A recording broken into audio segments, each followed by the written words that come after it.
Salamu alaikum. Alaikum salam. Ay so neddo haɓe ma ane haɓani makko omo malluma ane mallanimo omo toñma ane toñanimo omo joɗoroma e cikkone galleji e palasuji omo bonnita inde ma omo haalay ma ko wodani billahi so tampima o arto wona guiɗo holko addi kan haala mi nani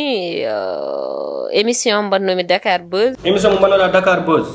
e alors sukaɓe hewɓe no ƴetti ɗum e haalaluji kalannomi ɗo wonde mi wi mi resaka ha parité mboɗo jogui ɓiɗɗo wadde est ce que wona o boy haallono jogui ɓiɗɗo walla ala mbiɗo dañi ɓiɗɗo goto e may boy accu toñangue wawi joni beele aɗa wawi lernande men ɗum ha leera yo Allah teddini e namdal ngal fadam seeɗa hami lire vocal mo neldam ɗo ano e ceerno ma o ngar duwa so ngaran duwa nelden duwa nelden duwari min duwari min ɗo ñalli ko sarwude siroyam en ɗon min duwari bamum ceerno mon maayi ngari duwa walla neldon min duwari mayde nde noon weeli waɗi fayida ɗo min ñalli min dotti bottaje kam ha moƴƴi min carwi mayde nde kam waɗi tew tawi Cheikhul Ibrahima Baba Lamine Diassi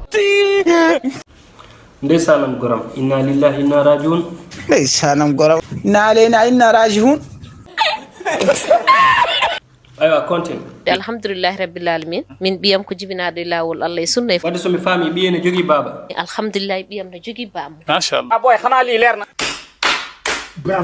beele aɗa wawi hokkude kam duuɓi ma joni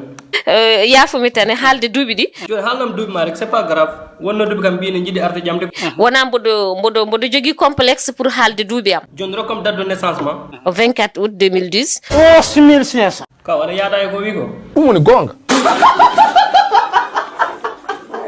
joni dokkat waji waɗan men duwaw bismillahi mina a'udhu billahi minash shaitanir rajim bismillahir rahmanir rahim